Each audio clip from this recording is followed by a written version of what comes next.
George Kilpatrick, New Inspiration for the Nation, celebrating the positive achievements of African Americans from all walks of life, people that we feel good about. And we have some dynamic brothers on the program right now. If you're looking for a job and that job search has been going not quite the way you want it to, if you are somebody looking to change careers perhaps, if you're somebody that feels like you're stuck in a rut, we've got three dynamic brothers here that will help you to turn it around right now, because we understand that we're in an economy that some suggest is a little bit trying, right? So if these are trying times, what can you do right now to make sure that you stand above the crowd? What are the tools that you need right now to find a job in the kinds of things that's happening right now? We are pleased to be joined by three brothers who have it on the ball, who have something to say, and who are ready to rock and roll. First of all, we're joined by Andre Harrell. He's the president and CEO of AH2 and Beyond Consulting. They specialize in global sales and marketing strategy and sales and training development. Now, before landing into the world of entrepreneurship, Andre had amassed over 30 years of experience in sales and senior sales leadership, primarily in the healthcare sector. The brother has lived overseas.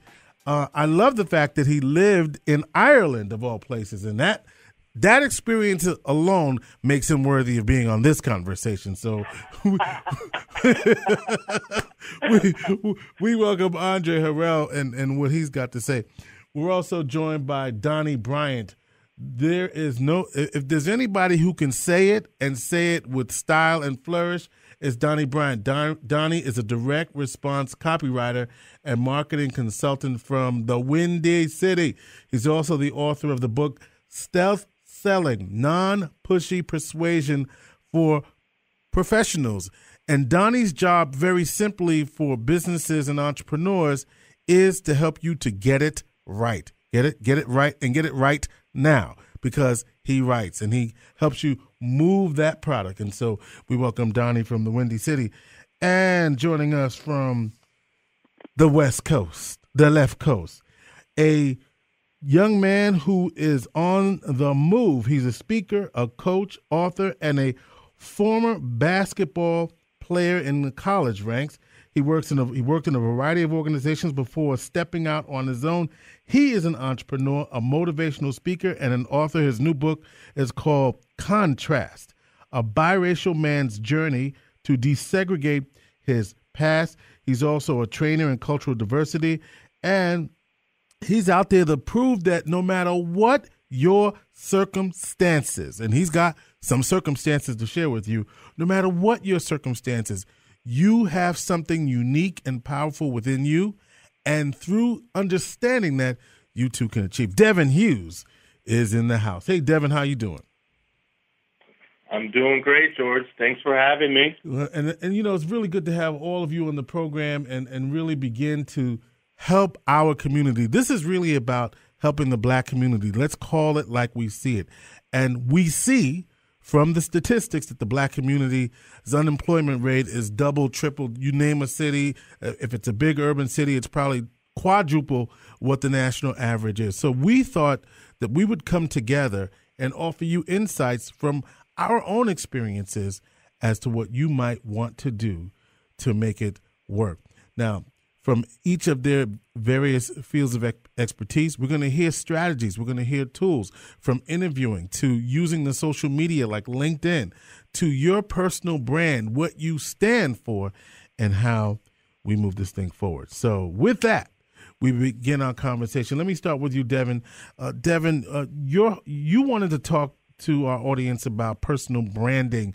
And, you know, that sounds fancy, but basically it's who are you, what do you have to offer, and how do people see you when you show up in the game? So let's talk about how you help people see that and how that will help somebody who is now looking for a job. Although it does sound like a fancy term, we are in the digital age, the Facebook era. We all are a brand. You are Me Inc., You and you are what Google says you are. So before you step in that in that office, that interview, that coffee shop, or wherever you may end up talking to whomever, do not be naive. Someone is putting your name in Google, and what they get back is your personal brand. So you have an opportunity to influence that conversation before you even walk in the door and say hello. It's how we market ourselves in a digital age. It is powerful. It is ubiquitous, and you better own it, baby, because it's only getting more pervasive. You know, I love that you said that you are what Google says you are.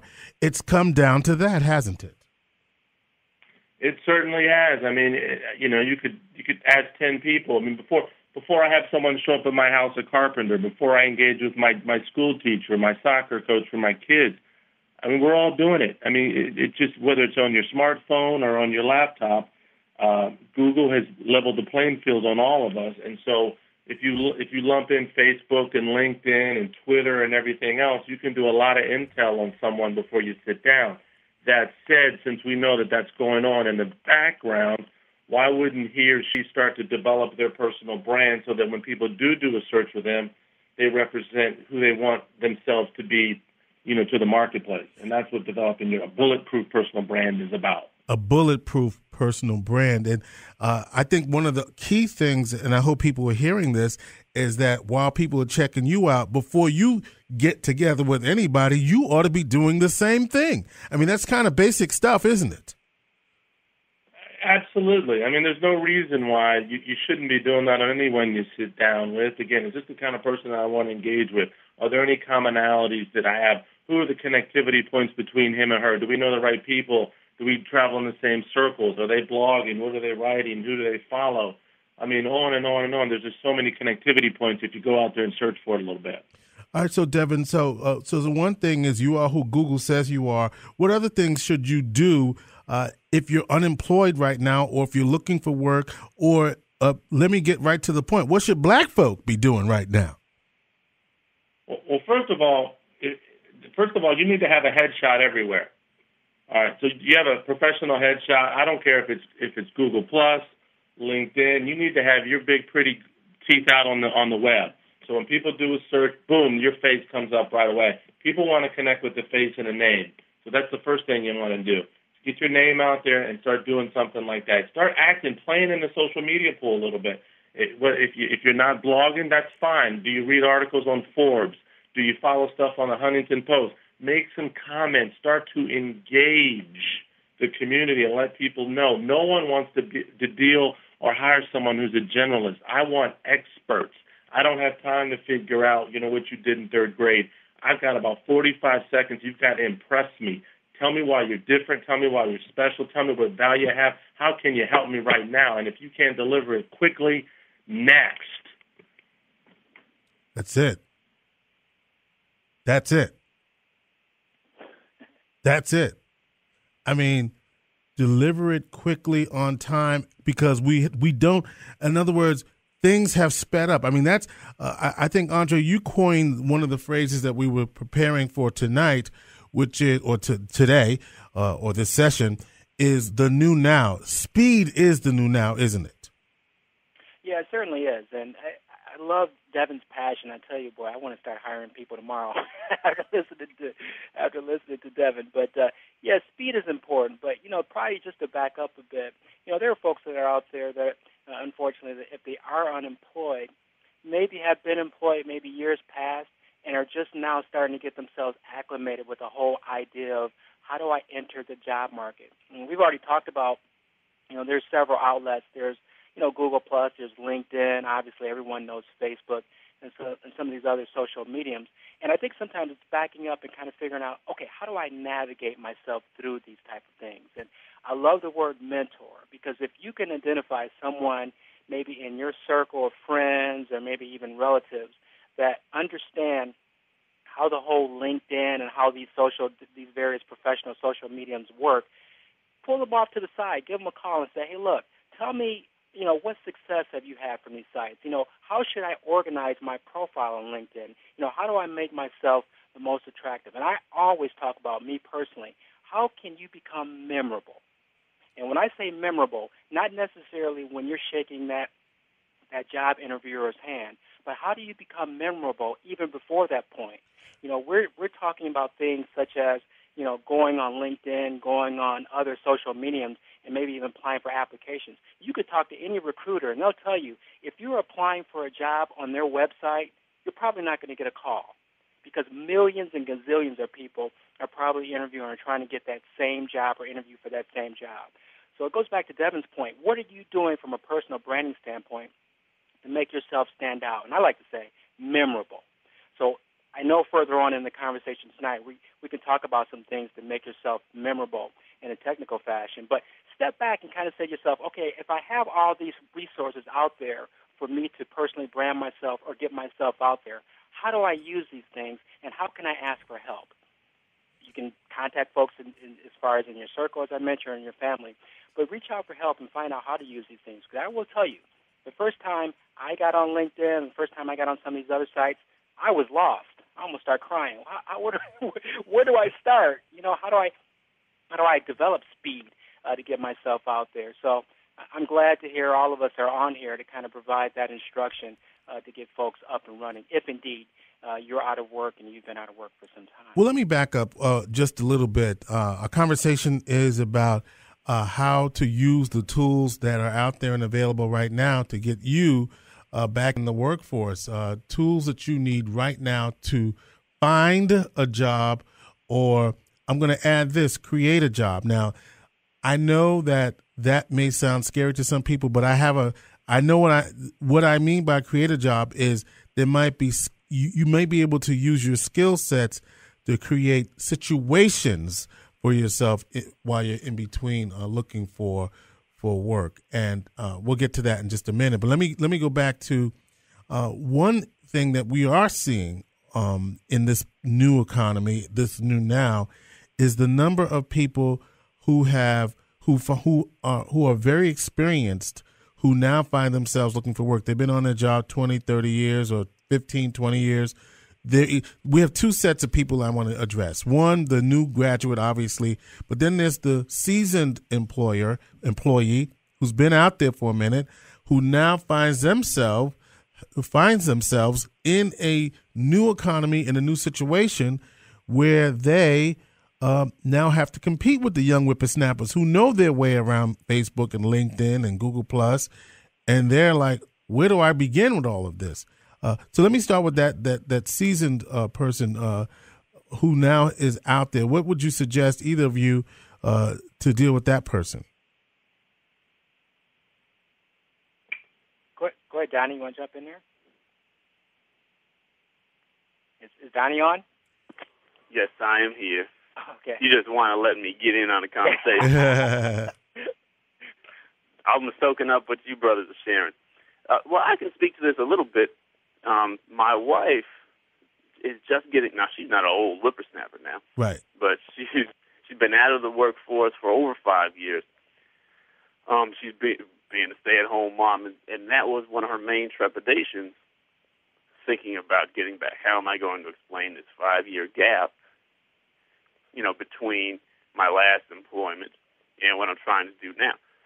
And one of the things that she translated really well was taking what she's used her time off to do, being a stay-at-home mom, as an experience that applied to the next phase of her life. So being a stay-at-home mom requires certain skills, organization, communication, interpersonal management, and all of these sorts of things. So it was, those are things that, if you can convey that to a job or a hiring manager, how that applies to what you're trying to do, and give them a good reason, that sort of thing they can sort of overlook the time off, Sure. Because you're doing something, you got a purpose. It's not like, I just felt like watching TV for 5 years. If that's the case, you better get your grind on. But I'm specifically addressing a marketplace that's middle aged now, and they're African American, they're of all stripes. But I'm saying that there's another group of people who are now finding themselves with too much experience. And Andre, from your experience, how do those individuals turn that into an asset when employers are telling them that they're too qualified for stuff. Yeah, you know, let me just start off by saying, and I'm a fan of this word, and it starts with the H, and it's called humility. One of the things that I've even been in this situation from what you discussed, George, and you know, when you're coming into a situation like you mentioned that you've been employed for years, and now you find yourself unemployed, and now you're competing with, you know, not necessarily a Generation X's, but man, you're competing with the Generation Y, Z's, A's. I mean, you're Alphabet City now with folks, Alphabet City, and you're competing with folks that are probably in their 20s and 30s. And let's be real here. You know, this is real talk. Companies are probably at this point more inclined to hire the less experienced, and I should say, quote unquote, cheaper candidate versus someone who's been in the job market, for years, who makes quite a penny. So guess what? And I keep going back to Devin's point, and it's so great, is reinventing yourself. It's saying, okay, I've always had this type of skill. And you've heard, you know, even President Obama, and you've heard others say going back to school and getting another education or going into another field.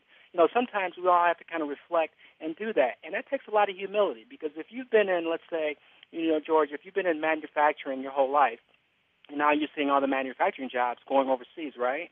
Now you're saying to yourself, holy cow, you know, what do I do at this point to get my foot back in the door when my experience, quite frankly, has gone overseas? I've got to start reinventing myself and looking at other things.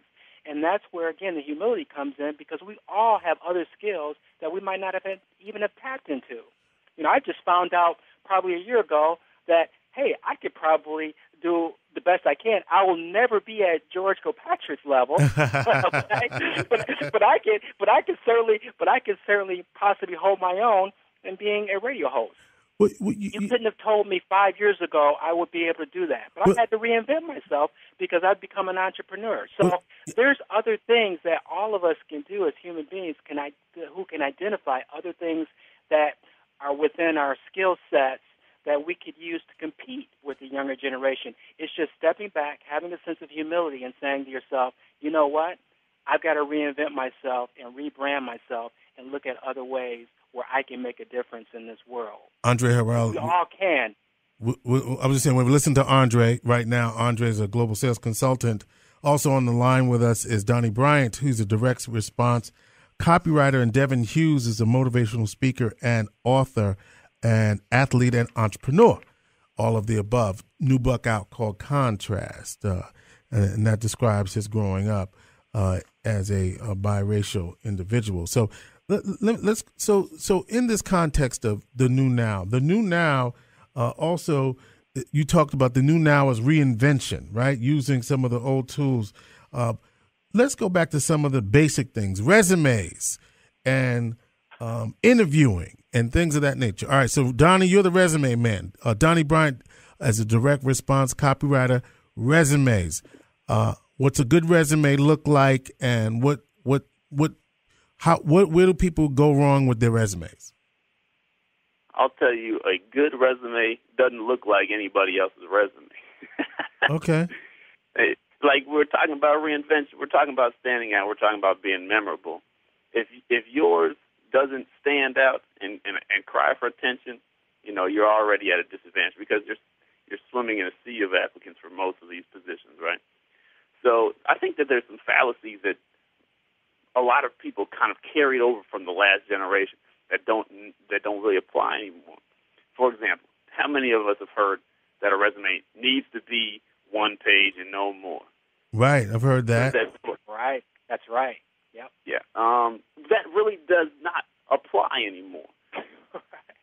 and I could tell you, based on, you know, having seen them, having heard from people who make a living writing resumes, that rule really doesn't apply. What you need to say, everything that you need to say that's relevant to the job you're applying for, and nothing else. So don't be longer than you need to be. You don't need to include, you know, class president in 7th grade. That probably doesn't apply. But with Google and technology, the expectation is that you're going to your resume should be specific. This is back to 101, specific to the job you're applying for. That's exactly right. And we've mentioned this already before.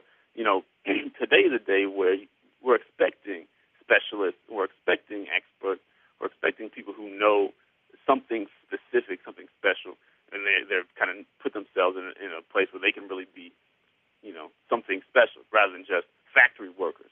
We're past the age of, what do you call that? The manufacturing age, the industrial age is what I mean. Or now even, the information age is kind of like mature now. So, it's a whole different economy, a whole different way of looking at work. It's not your granddaddy's workplace anymore. So we have to have something specific, something special about us that everybody else can't claim. Devin, let me bring you into this. You're the branding guy. What about, okay, so if you do what Donnie says, make sure your resume stands out, make sure that you are relevant to what you're applying for. What about the interview? If you're lucky enough to get in the door, what do you need to do in the interview?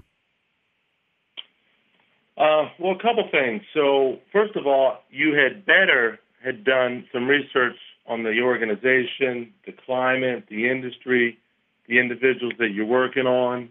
So you come in with a full, research portfolio. So when you sit down with him or her, you know everything that he's done since the 7th grade, if you can find it out. Mm-hmm. So you can look for some connection points. Because let's be honest, people size you up real quickly. I don't have time to slow dance with you in an interview. We're going to break dance. So you got to give it to me quick. So in the first 45 to 2 minutes, I'm sizing you up. Is this the kind of person that I want to hang out with? Is this the kind of person I want to come to my meeting? Is he making eye contact? What is his body language telling me? All that stuff. They don't even realize it, but you're sending out those signals.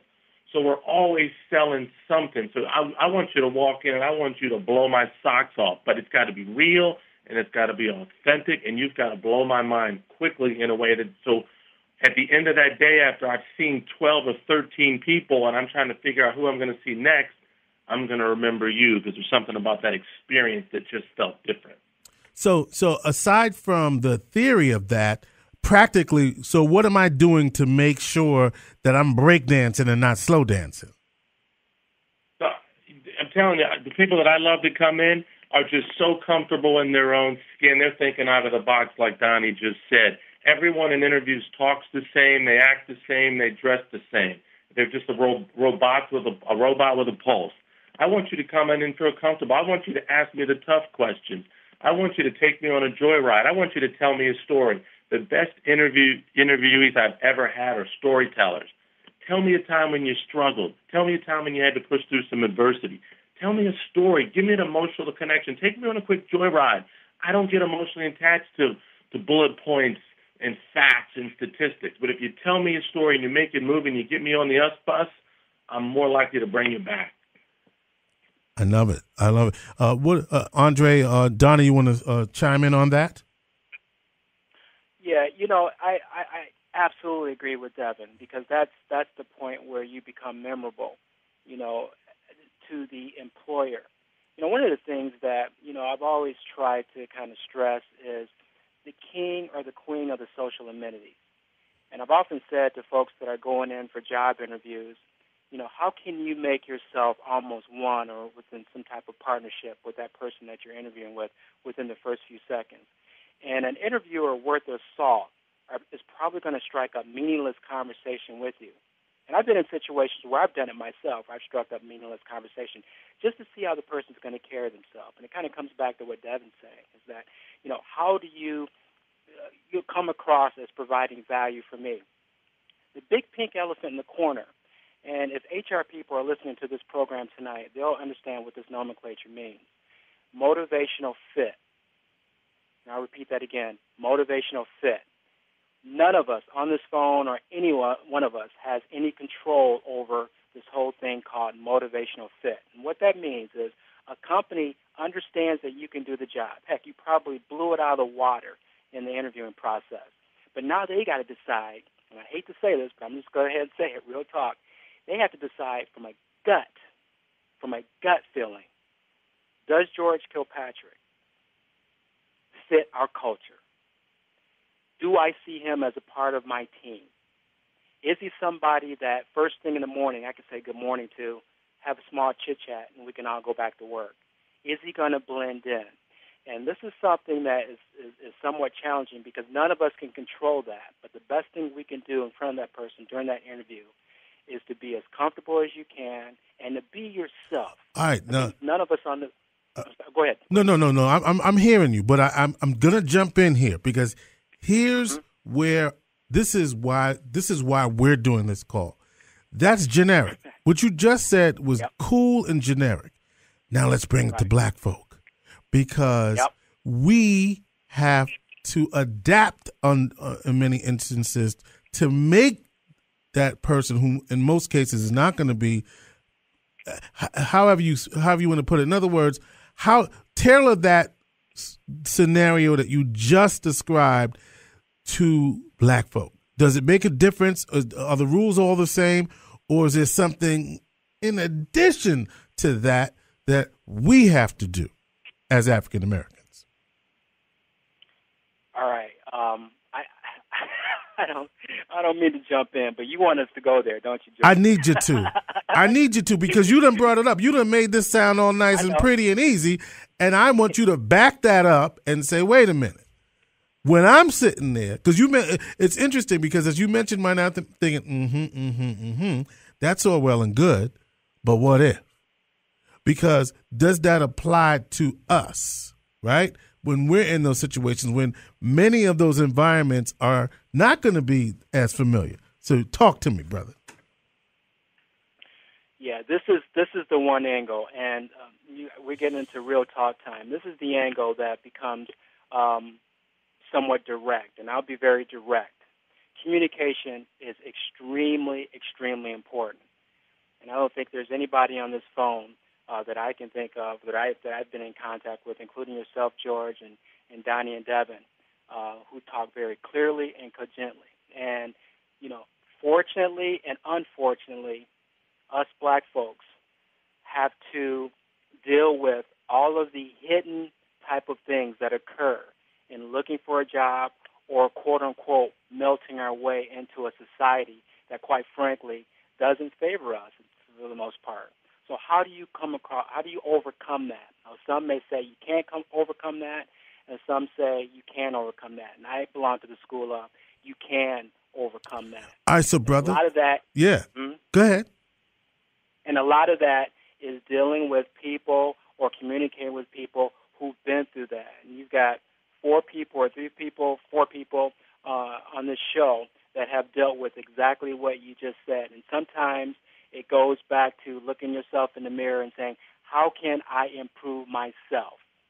Yeah. Because and I'm not saying, and hear me out, George, I'm not saying that, and I'm not, basically stressing that you not be yourself. But we have to compete in a global market, and that doesn't necessarily mean we're always competing with another white person. We're competing with Indians. We're competing with Asian everybody. People, with everybody. Yeah. And how can you put yourself in a competitive advantage by working on you? Working on you.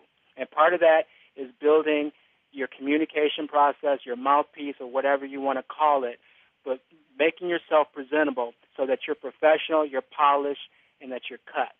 My job is to be the best I can be within that environment, but the other part of my job is to understand and identify how I can become one, or how I can become a partner with every culture that I'm involved in. Yeah. You are. Well, we're talking about black folk trying to get employment in the new now, and this is the context for this with Andre Harrell, who's a global sales consultant, and he spent some time in Ireland, and that's the context for that conversation. Devin Hughes, a motivational speaker, author, and Donnie Bryant, a direct sales copywriter. And we'll have more of our conversation about black employment in the new now next week on New Inspiration for the Nation. I'm George Kilpatrick. Visit me on Facebook. Love me on Twitter at @GKilpatrick. And you can also find me on newinspirationforthenation.com. George Kilpatrick, New Inspiration for the Nation, is brought to you by Kilpatrick Media and Marketing. If you want more information, go to my blog, newinspirationforthenation.com. New Inspiration for the Nation is brought to you by the African American Public Radio Consortium. Support for the consortium is provided by NPR, whose distribution division manages the public radio satellite system.